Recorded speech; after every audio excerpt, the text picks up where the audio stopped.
오늘 하나님 말씀은 누가복음 9장 28절부터 36절까지 말씀. 누가복음 9장 28절부터 36절. 자, 우리 같이 한 목소리로 봉독하도록 하겠습니다. 같이 읽습니다. 이 말씀을 하신 후 8일쯤 되어 예수께서 베드로와 요한과 야고보를 데리고 기도하시러 산에 올라가사 기도하실 때에 용모가 변화되고 그 옷이 휘어져 광채가 나더라.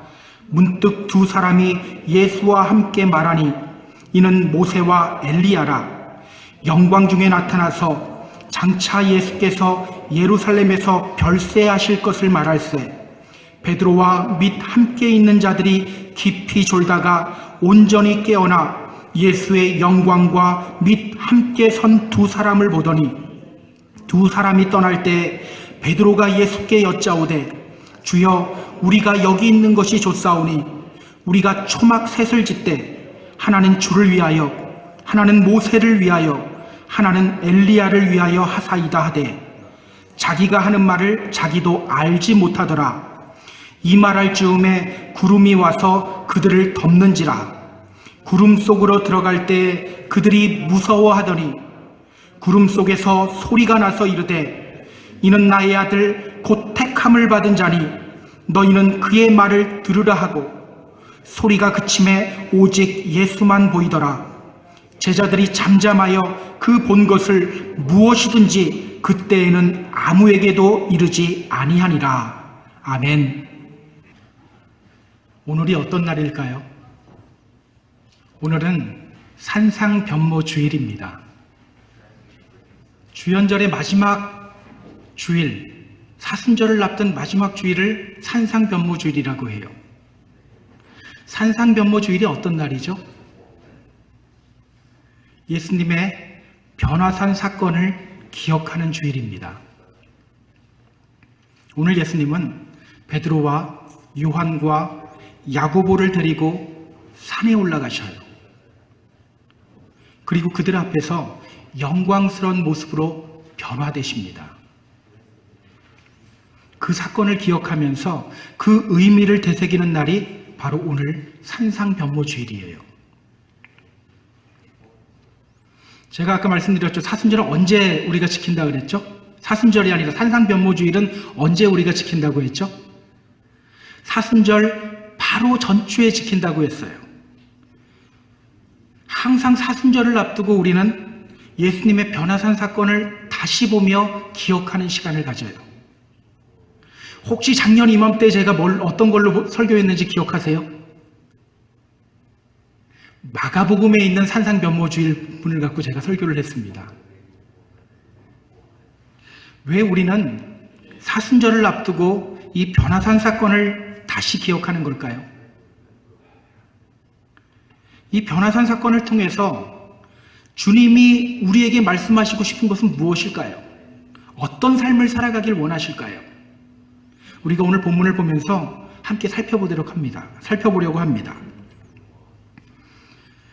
오늘 본문을 보면서 우리가 먼저 던져야 될 질문이 있어요. 예수님은 왜 제자들을 데리고 산으로 올라가셨을까입니다. 예수님은 왜 제자들을 데리고 산으로 올라가셨을까? 이것을 알려면요, 우리는 오늘 본문의 배경을 좀 알아야 될 필요가 있어요. 오늘 본문은 이렇게 시작합니다. 이 말씀을 하신 후 8일쯤 되어, 이 말씀을 하신 후 8일쯤 되어. 그러니까 오늘 본문의 변화산 사건은요, 8일 전에 예수님이 제자들에게 했던 어떤 말씀과 연관이 되어 있다는 거예요. 그게 어떤 말씀이었을까요? 오늘 본문 앞부분인 누가복음 9장 18절서부터 27절이 바로 오늘 본문의 배경이에요. 8일 전 예수님이 제자들에게 물으셨어요. 무리가 나를 누구라고 하지? 무리가 나를 누구라고 하느냐?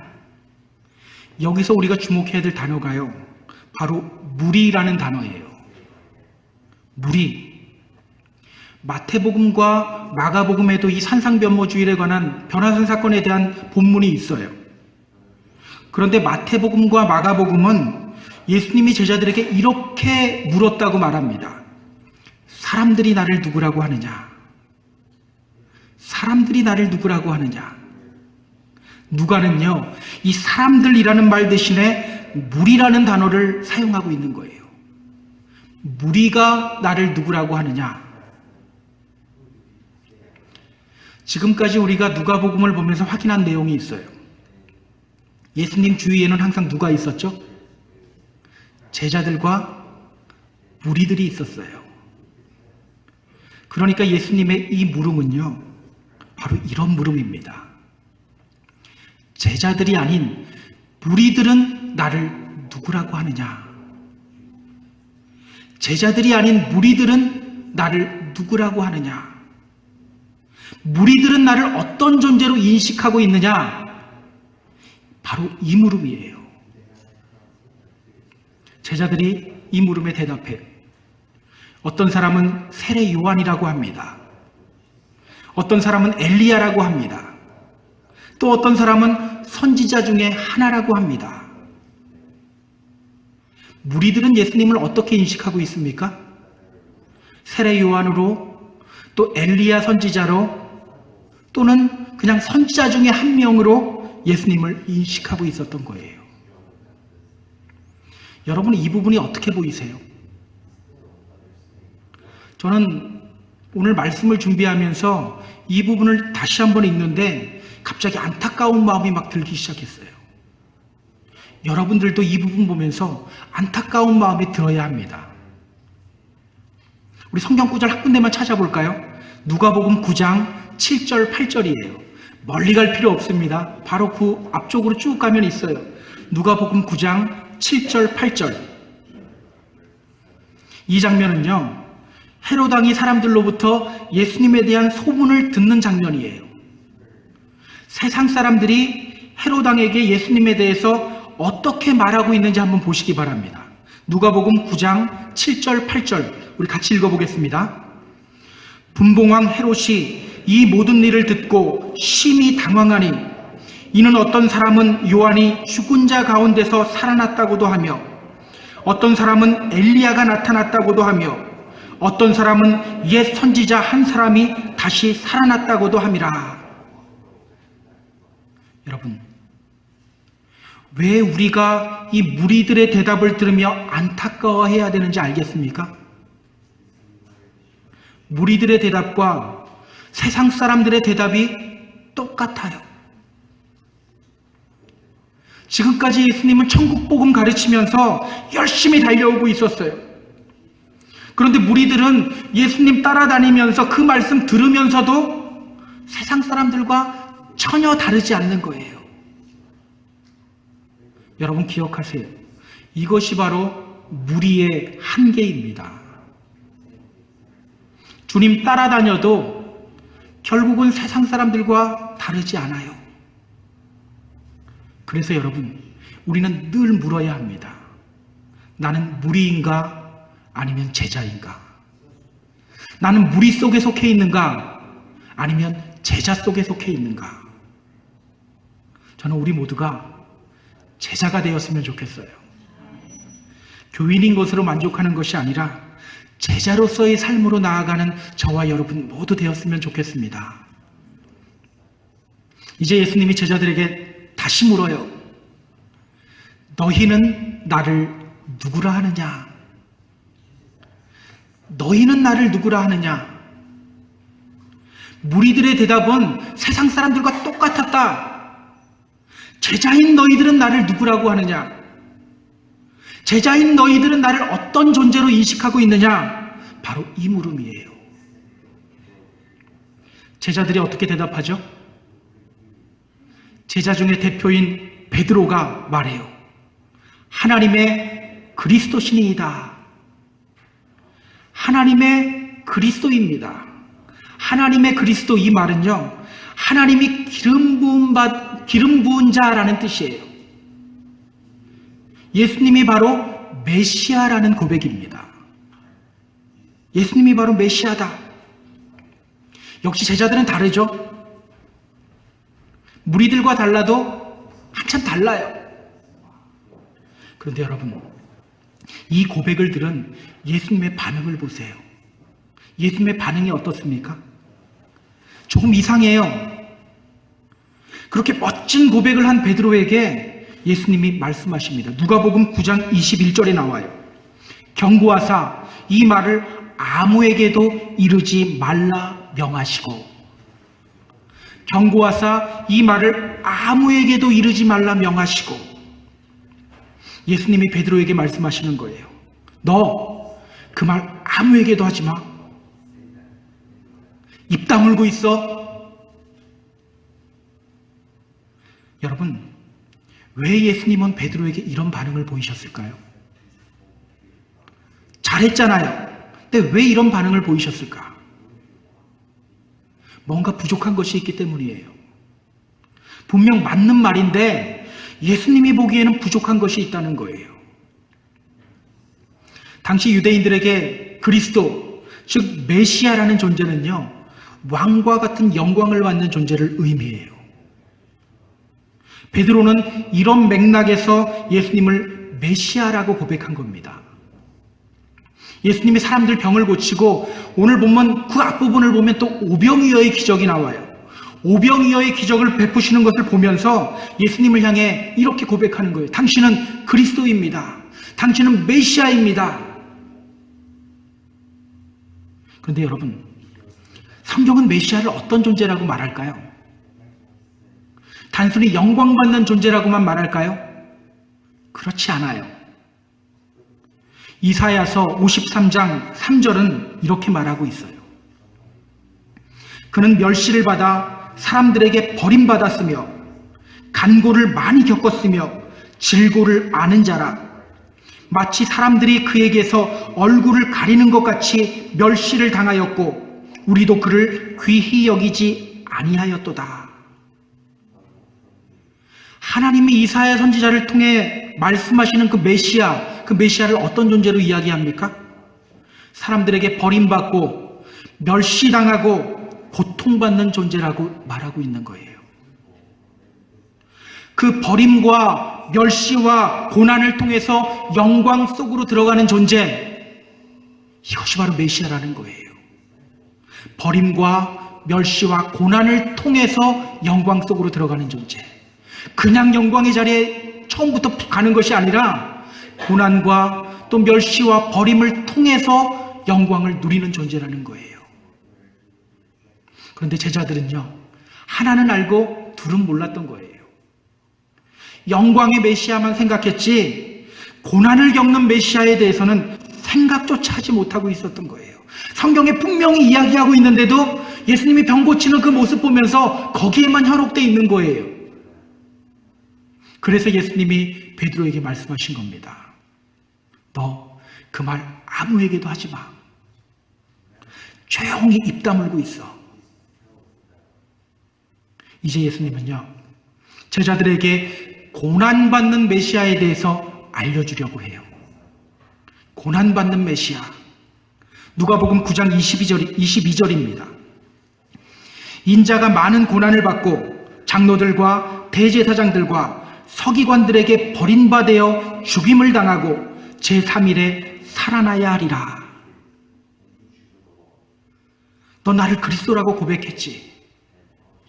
그런데 나는 버림받고 고통의 십자가 위에서 죽임을 당하게 될 거야. 그래도 나를 그리스도라고 고백할 수 있니? 그래도 나를 따를 수 있니? 바로 이렇게 말씀하시는 거예요. 이렇게 예수님은요, 고난받는 메시아에 대해서 제자들에게 알려주시는 거예요. 십자가를 통하여 부활하는 메시아, 즉 고난을 통하여 영광을 받는 메시아, 그 메시아에 대해서 제자들에게 알려주시고 있는 겁니다. 그렇다면 여러분, 이런 예수님의 말씀 듣고 베드로는 어떤 반응 보였을까요? 아멘 했을까요?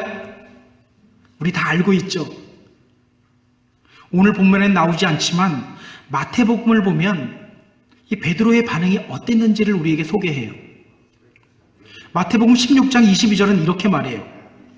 베드로가 예수를 붙들고 항변하여 이르되 주여 그리 마옵소서, 이 일이 결코 죽게 미치지 아니하리이다. 베드로가 예수를 붙들고 항변하여 이르되 주여 그리 마옵소서, 이 일이 결코 죽게 미치지 아니하리이다. 사실 성경은요, 이 부분을 아주 점잖게 번역해 놓은 거예요. 베드로가 주님을 꽤 생각하고 위해 주는 것처럼 번역을 해놨어요. 그런데 여러분, 여기서 항변하다라는 말은요, 욕하며 꾸짖다라는 말이에요. 욕하며 꾸짖다. 고난당하는 메시아에 대한 예수님의 가르침에 베드로가 어떻게 반응했다는 거예요? 예수님의 멱살 잡으면서 예수님께 덤벼들었다라는 거예요. 아마 제 생각에 베드로는 욕 잘했을 거예요. 왜 욕 잘했을 것 같습니까? 뱃사람이잖아요. 제가 바닷가 동네에서 자랐어요. 바닷가 동네에서 자라다 보니까 학교 다닐 때 애들 모든 말이 다 욕이에요. 욕으로 다 대화를 해요. 누구한테 배운 걸까요? 뱃사람인 아버지들한테 배운 말이겠죠? 아마 베드로는 그렇게 험한 말을 하면서 예수님께 덤벼든 거예요. 무슨 소리야? 당신이 죽는다고? 절대 안 되지. 내가 죽을 사람 쫓아다니고 있는지 알아? 절대 안 되지. 예수님도 물러서지 않아요. 예수님이 베드로에게 대답하십니다. 사탄아, 내 뒤로 물러가라. 너는 나를 넘어지게 하는 자로다. 내가 하나님의 일을 생각하지 아니하고 도리어 사람의 일을 생각하는도다. 너가 나를 넘어뜨리고 있다. 너가 하나님의 일을 생각하지 않고 지금 사람의 일을 생각하고 있다. 그리고 8일이 지난 거예요. 아마 예수님과 제자들 사이에는 아주 미묘한 긴장감이 흘렀을 거예요. 한쪽은 욕하면서 덤벼들었지, 한쪽은 막 사탄이라고 했지. 얼마나 이 미묘한 긴장감이 있었을까요? 아마 제자들 중에는 이렇게 생각하는 사람도 있었을 거예요. 다 버리고 쫓았는데 뭐? 죽는다고? 내가 고난당하려고 예수 쫓고 있나? 말도 안 돼. 그럴 순 없지. 아마 이런 복잡한 생각들이 제자들 가운데 있었을 거예요. 그런 제자들을 데리고 오늘 예수님은 산을 오르신 거예요. 그렇다면 여러분, 오늘 예수님이 제자들을 데리고 산을 오르신 이유가 무엇입니까? 제자들에게 레슨을 주기 위해서예요. 메시아가 받는 영광은 고난을 통해서 오게 된다는 것을 알려주기 위해서예요. 또 고난의 길을 인정하지 않고 걷기 싫어하는 제자들에게 고난의 길을 걸을 수 있는 용기를 주기 위해서예요. 제자의 삶이란 영광스러운 삶이지만 동시에 고난의 길을 걸어야 하는 삶이다. 이것 알려주려고 하는 겁니다. 자, 그럼 28절 한번 볼까요? 이 말씀을 하신 후 8일쯤 되어 예수께서 베드로와 요한과 야고보를 데리고 기도하시러 산에 올라가사. 오늘 예수님은요, 베드로와 요한과 야고보를 데리고 산으로 올라가셔요. 그런데 여기서 우리가 주목해야 할 것이 있어요. 마태와 마가는 예수님이 그냥 산에 올라가셨다고 말해요. 그런데 누가는 여기 한 가지를 첨가해요. 그게 뭘까요? 기도하시러 산에 올라가사라고 말하고 있어요. 기도하시러 산에 올라가사. 그러니까 예수님은요, 베드로와 요한과 야고보를 부르시면서 이렇게 말씀하신 거예요. 야, 얘들아, 우리 기도하러 가자. 우리 기도하러 가자. 그리고 데리고 산으로 올라가신 거예요. 여러분 궁금하지 않습니까? 지금 예수님이 하시려고 하는 것은요, 제자들에게 메시아가 어떤 존재인지를 알려주려고 하는 거예요. 메시아에 대한 그들의 편협적인 생각을 확 뒤집어 놓으려고 하는 거예요. 그런데 예수님은 오늘 제자들을 부르시면서 말씀하셔요. 기도하러 가자. 우리 기도하러 가자. 왜일까요? 여러분 기억하세요. 진리의 말씀은 절대 머리로만 이해되지 않아요. 하나님의 말씀은요, 절대 머리로만 이해되지 않아요. 영적으로 깨달아져야 합니다. 그렇기 때문에 예수님은 제자들에게 기도하러 가자고 말씀하시는 거예요. 기도하러 가자. 기도하러 가자. 여러분, 기도가 무엇입니까? 우리는 왜 기도를 해야 합니까? 요즘 간증을 듣다 보면 이런 종류의 간증들이 많아요. 제가 기도해서 하나님으로부터 이런 물질의 축복을 받았습니다. 기도 열심히 했더니 자녀들이 잘 됐습니다. 하나님이 이렇게 성공하게 해주셨습니다. 기도를 통해서 이렇게 하나님의 마음을 움직였다고, 이런 종류의 간증들이 사실은 되게 많아요. 그리고 사람들은 또 그 간증을 들으면 열광해요. 나도 열심히 기도해서 저런 축복받아야지. 그런데 여러분, 우리가 기도하는 목적이 하나님 감동시켜서 하나님 마음 변화시키려고 기도하는 건가요? 왜 그러려면 자기가 하나님 하면 되잖아요. 그렇지 않아요. 기도는요, 하나님을 변하게 하는 것이 아니라 기도하는 나를 변하게 하는 거예요. 기도하는 나를 변하게 하는 것. 예레미야서 33장 3절은 이렇게 말합니다. 너는 내게 부르짖으라. 내가 내게 응답하겠고 내가 알지 못하는 크고 비밀한 일을 너에게 보이리라. 우리가 기도할 때 어떤 일이 일어난다고 해요? 하나님이 우리에게 크고 비밀한 일을 알려준다는 거예요. 그래서 우리가 기도하는 거예요. 하나님 뜻 깨닫고 그 말씀에 순종하기 위해서 우리가 기도하는 거예요. 그래서 여러분, 기도는요, 하나님 마음 움직이는 것이 아니고 하나님 뜻에 맞게 내가 변하는 거예요. 그냥 하나님 마음 움직이려고 하면 정성이잖아요. 우리 기독교는 정성 이야기하지 않거든요. 정성이면 제일 큰 정성이 있죠. 저녁마다, 새벽마다 뒷뜰에 물 떠놓고 빌면 그것만큼 큰 정성이 없어요. 성경은 그거 이야기하지 않거든요. 그래서 기도는요, 하나님 뜻을 움직이는 것이 아니라 하나님 뜻에 맞게 내가 변화되는 거예요. 그래서 여러분, 우리가 진짜 고백해야 될 간증이 뭔지 아세요? 기도했더니 하나님이 나에게 이런 물질의 복을 주셨습니다. 이런 간증이 아니에요. 기도하면서 나를 포기하게 되었습니다. 기도하면서 내 고집이 꺾이게 되었습니다. 기도하면서 내 감정이 죽게 되었습니다. 내가 승리한 것이 아니라 하나님이 승리했습니다. 바로 이런 고백이 우리에게서 나와야 되는 거예요. 그래서 우리는 늘 기도하는 자리로 나아가야 하는 겁니다. 오늘 우리들도 기도하러 가자라고 말씀하시는 주님의 음성을 들었으면 좋겠어요. 성경은 분명히 말합니다. 하나님의 말씀과 기도로 거룩하여짐이라. 어떻게 거룩하여진다고요? 말씀과 기도로. 그런데 우리는 어떻습니까?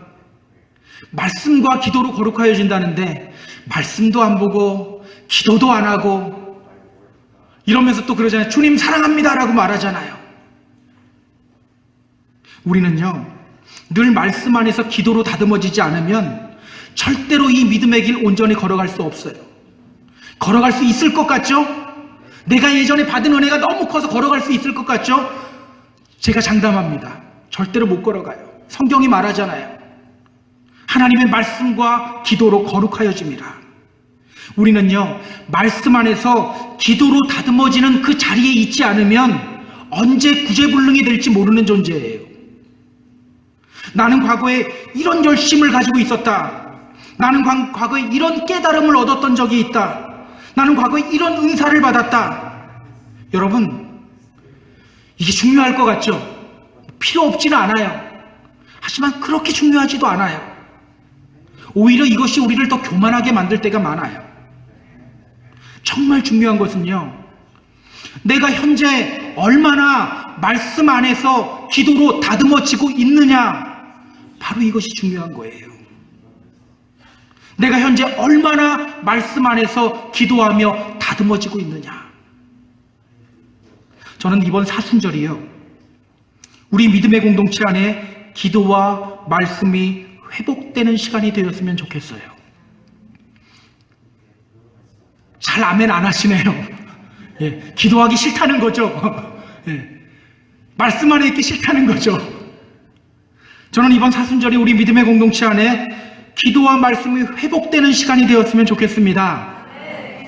기도를 회복하고 늘 말씀 듣는 자리로 나아가는 저와 여러분 모두 되기를 주님의 이름으로 소망합니다.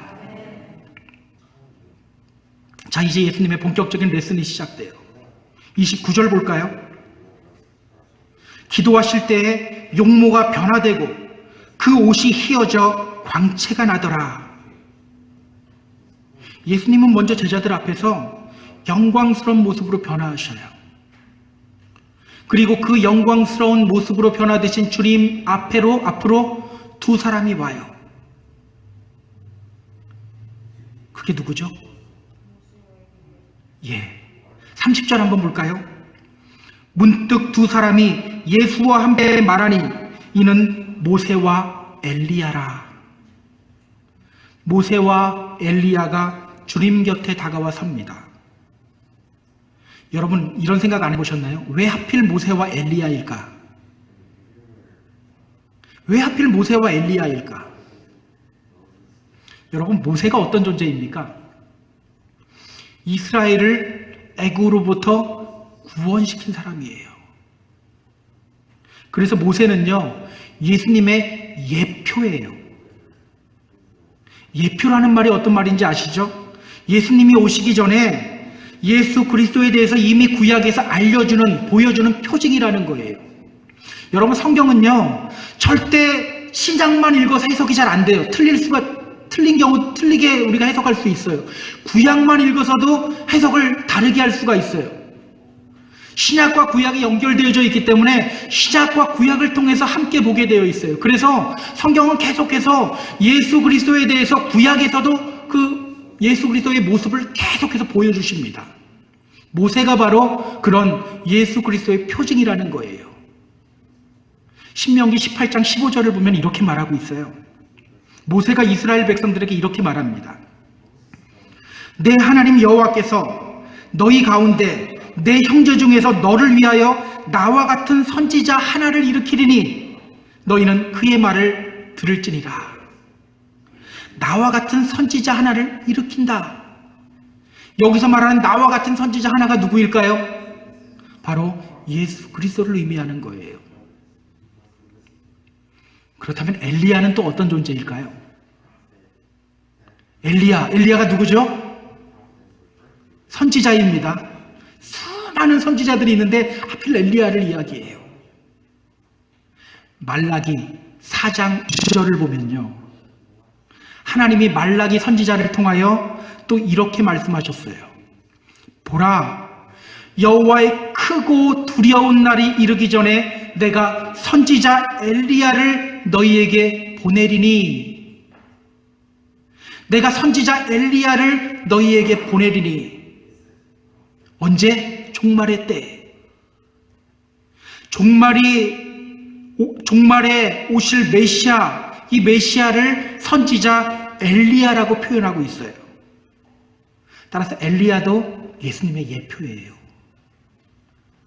이렇게 예수님과 모세와 엘리야가 한 자리에 모입니다. 그리고 서로 이야기를 나눠요. 그 이야기의 내용이 무엇입니까? 31절이에요. 우리 31절 다 같이 읽어보도록 하겠습니다. 31절 같이 읽습니다.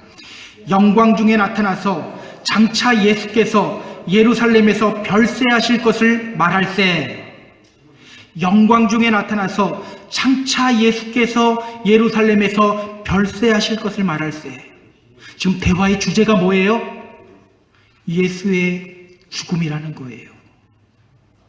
예수의 죽음. 여러분, 지금 예수님이 산 위에서 이 제자들에게 보여주고 있는 그림이 어떤 그림입니까? 영광스러운 메시아의 모습인데 또한 고난받는 메시아의 그림을 함께 보여주고 있는 거예요. 영광스러운 메시아, 모두 다 희게 변한 그 영광스러운 메시아의 모습과 함께 고난받는 메시아의 그림도 함께 보여주고 있는 거예요.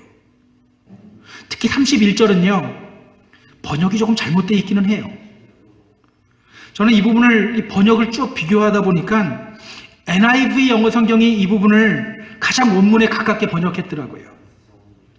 NIV 영어 성경은 이렇게 표현해요.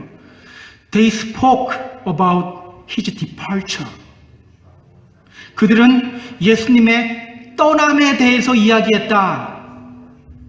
근데 그것을 우리는 지금 예수님이 별세하실 걸, 죽음을 이렇게 이야기하는데 예수님의 떠남에 대해서 이야기했다라고 말해요. 여기서 떠남이라는 단어가 어떤 단어인지 아세요? 엑소도스라는 단어예요. 엑소도스. 영어로는 엑소더스죠. 엑소더스가 뭡니까? 출애굽이죠. 출애굽이라는 뜻이에요. 여러분, 이스라엘 사람들이 언제 출애굽했나요? 6월절 어린 양의 피로 구원받고 출애굽했나요? 출애굽한 다음에 6월절 어린 양의 피로 구원받았나요? 6월절 어린 양의 피로 생명이 살고 그 다음에 출애굽을 했죠. 그리고 출애굽한 후에, 구원받은 후에 어디로 나아갔습니까? 광야로 나아갔죠. 광야를 통해서 약속의 땅인 가나안 땅으로 나아갔어요. 이것이 바로 성경이 말하는 거예요. 그러니까 오늘 예수님은 제자들에게 이렇게 말씀하시는 겁니다. 너희들도 이제 광야로 나아가야 돼. 광야를 통과할 때 가나안 땅으로 들어갈 수 있어. 다시 말하면 너희가 이제 나를 그리스도라고 고백했지. 그리스도는 고난을 통해서 영광받는 존재야. 너희도 그거 인정하고 고난의 길로 나아가야 돼. 믿는 자가 받아 누리는 영광은 고난을 통해서 오게 되어 있어. 광야를 통해서 가나안 땅으로 들어갔듯이 고난과 희생과 섬김을 통해서 그리스도인은 영광을 받게 되어 있어. 바로 이것 말씀하고 계시는 거예요. 여러분, 사도 바울은요, 이 말씀을 정확하게 이해했어요. 그래서 로마서 8장 17절을 보면 그가 이렇게 말합니다. 우리가 그와 함께 영광을 받기 위하여 고난도 함께 받아야 할 것이니라. 똑같은 말씀이죠. 우리가 그와 함께 영광을 받기 위하여 고난도 함께 받아야 할 것이니라. 여러분, 반드시 기억하셔야 합니다. 우리 그리스도인들은요, 절대 십자가만 말하지 않아요. 또 부활만 말하지 않아요. 십자가와 부활은 세트예요. 꼭 함께 가요. 십자가를 통해서 부활을 경험하게 되는 겁니다. 고난을 통해서 영광을 경험하게 되는 거예요. 여러분, 이것이 바로 복음이에요. 우리가 왜 복음을 잘 알지 못하는지 아세요? 다 예수님을 믿는다고 하는데 복음을 잘 모르는 경우가 많아요. 왜? 희생당하신 그리스도는 잘 생각하지 않아요. 머리로는 아는데 희생의 길로 나아가려고 하지 않아요. 섬기는 길로 나아가려고 하지 않아요. 조금만 싫으면 그냥 뒤로 물러나 버려요. 여러분, 제자들은 예수님의 이 말씀에 어떻게 반응했을까요? 32절, 33절 한번 보세요. 베드로와 및 함께 있는 자들이 깊이 졸다가 온전히 깨어나 예수의 영광과 및 함께 선 두 사람을 보더니 두 사람이 떠날 때에 베드로가 예수께 여짜오되 주여, 우리가 여기 있는 것이 좋사오니 우리가 초막 셋을 짓되 하나는 주를 위하여, 하나는 모세를 위하여, 하나는 엘리야를 위하여 하사이다 하되 자기가 하는 말을 자기도 알지 못하더라. 여기서 우리가 먼저 주목해야 할 것은요, 지금 기도하는 시간에 제자들이 뭐 하고 있었냐라는 거예요. 뭐 하고 있었죠? 졸고 있었어요. 예수님이 주시는 레슨을 잘 받을 수 있었을까요? 뻔하죠? 이제 헛소리 할 게 뻔한 거예요. 이제 이걸 알고 봐야 돼요. 졸다가 눈을 뜬 제자들이 예수님과 모세와 엘리야를 봐요. 그리고 베드로가 말합니다. 주여, 우리가 초막 셋을 짓겠습니다. 하나는 주를 위하여, 하나는 모세를 위하여, 하나는 엘리야를 위하여 짓겠습니다. 여러분, 이렇게 말하는 베드로가 어떻게 보이세요? 예수님께 아주 충성 다하고 예수님 아주 잘 위해주는 것처럼 보이죠? 겉으로는 그렇게 보여요. 근데 그렇지 않아요. 여러분, 초막을 짓겠다는 것이 어떤 의미일까요? 한번 생각해 보셨습니까? 초막을 짓겠다는 것이 어떤 의미일까? 유대인들이 지키는 절기 중에 이 초막절이라는 것이 있어요. 이 초막절이 되면 유대인들은 자기 집을 떠나서 다른 곳에 텐트를 치고 일주일간 거기서 생활을 해요. 그러면서 한 주간 동안 묵상하는 것이 있어요. 바로 가족들과 함께 자신들을 출애굽시켜준 하나님을 기억하는 거예요. 이집트의 노예였던 자신들을 구원해 주신 그 구원의 은혜를 찬양해요. 구원의 영광을 기억하는 거예요. 그래서 초막절은요, 유대인의 절기 중에 가장 기쁜 절기예요. 가장 즐거운 절기예요. 그렇다면 여러분, 오늘 베드로가 초막 짓겠다라고 하는 거 뭐 의미하는 겁니까? 그냥 기쁨의 자리, 즐거움의 자리에 머물고 싶다는 거예요. 우리가 여기 있는 것이 좋사오니 광야로 나아가기 싫다는 거예요.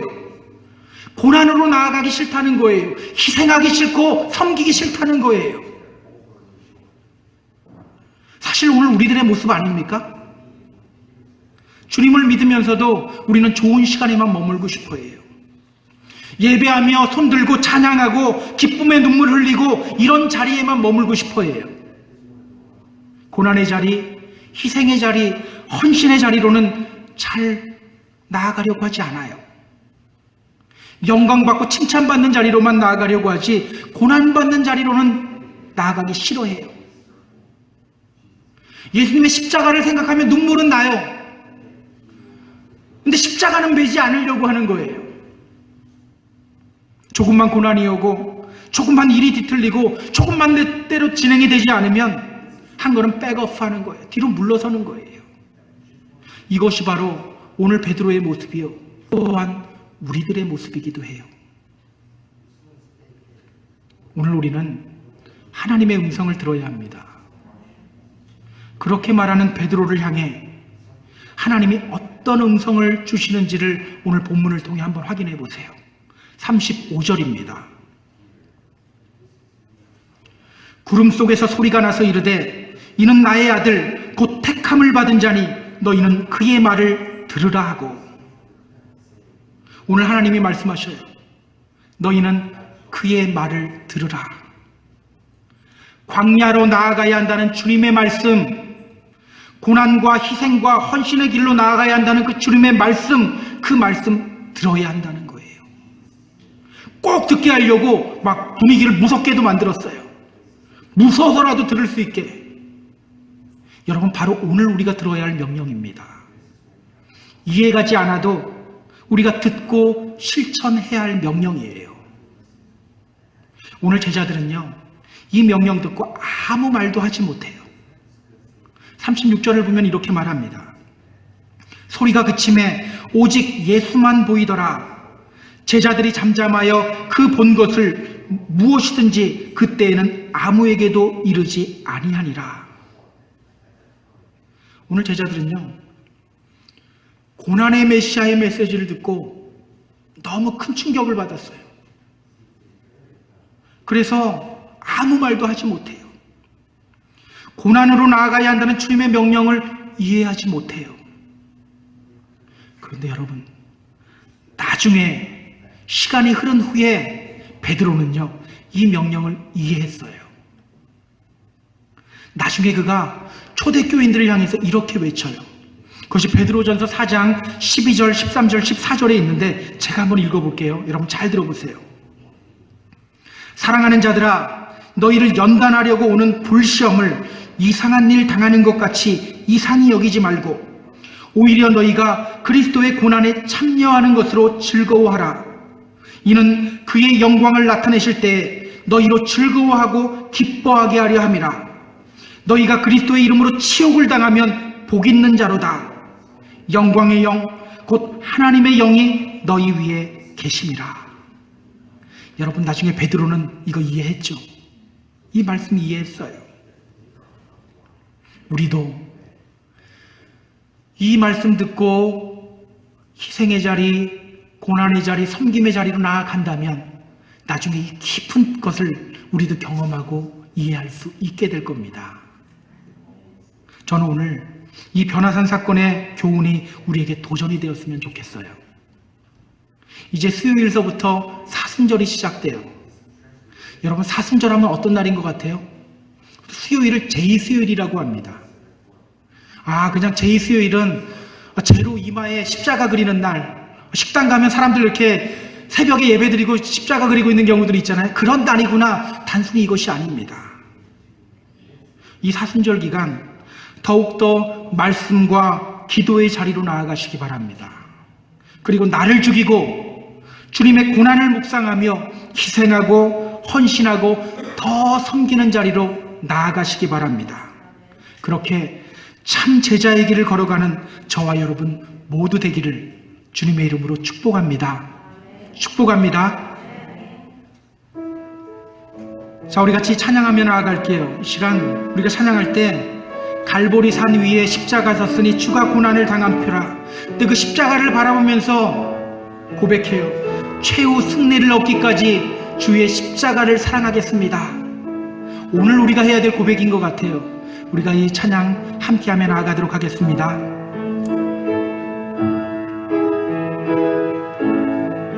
갈보리 산 위에, 갈보리 산 위에 십자가 섰으니 주가 고난을 당한 표라. 험한 십자가를 내가 사랑함은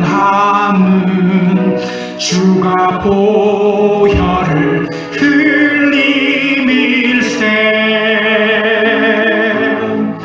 최후 승리를 얻기까지 주의 십자가 사랑하리. 빛난 면류관 받기까지 험한 십자가 붙들겠네. 멸시함을 받은 주의 십자가에 나의 마음이 끌리도다. 귀한 어린 양이 영광 다 버리고 험한 십자가 지셨도다. 최후 승리를 얻기까지 주의 십자가 사랑하리. 빛난 면류관 받기까지 험한 십자가 붙들겠네. 험한 십자가에 주가 흘린 피를 믿는 마음으로 바라보니 나를 용서하고 내 죄 사하시려 주가 흘리신 보혈일세. 최후 승리를 얻기까지 주의 십자가 사랑하리. 빛난 면류관 받기까지 험한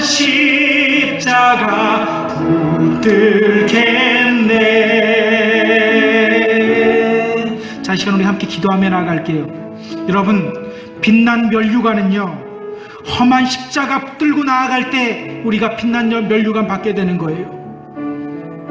우리가 영광만 바라보는 것이 아니라, 기쁘고 즐거운 자리만 원하는 것이 아니라 늘 고난의 자리, 헌신의 자리, 섬김의 자리, 희생의 자리로 나아갈 때 그것을 통해서 주님이 영광 받으시고 우리 또한 빛난 면류관 받게 되는 겁니다. 주님, 우리가 그 십자가 바라보며 나아가겠습니다. 그 십자가 바라보며 이 사순절 기간 더욱더 말씀과 기도 안에서 나를 죽이며 고난의 자리, 희생하는 자리, 헌신하는 자리로 나아가겠습니다. 우리가 이 시간 함께 기도하며 결단하며 나아갑니다.